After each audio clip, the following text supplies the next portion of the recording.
Have you ever felt like you're being watched? Imagine this. Emma, trying to escape the city's noise, buys a cheap old house tucked away by the woods. It seems perfect quiet, secluded, a total fresh start. One afternoon, while clearing out the dusty attic, she stumbles upon an old diary. It looks ancient, with no name on the cover, just a date from a decade ago. Curiosity gets the better of her, and that night, she starts to read. It's filled with everyday stuff, school, the weather, boring neighbor gossip, but as she flips towards the end, her blood runs cold.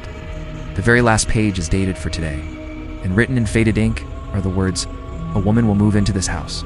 She will find this diary." What happens next? Follow to find out.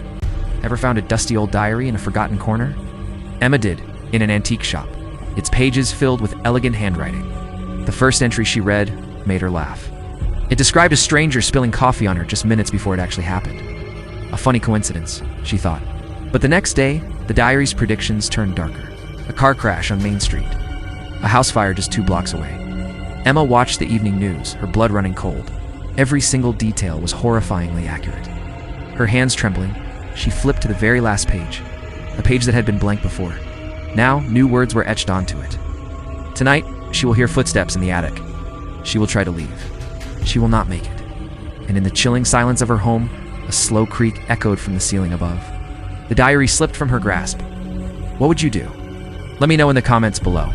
Have you ever felt like you're not alone, even when you are? I found this old diary in my grandma's attic. Its page is brittle and yellowed with age. The last entry was dated decades ago, ending mid-sentence. I spent weeks reading it, completely captivated by this stranger's life. Last night, I reached the final page, the one with the unfinished sentence.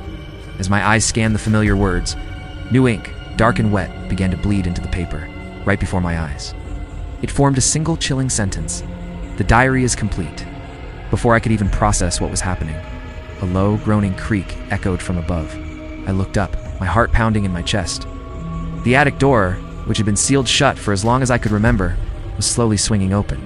What do you think is waiting for me up there? Let me know in the comments, and don't forget to subscribe for part 2.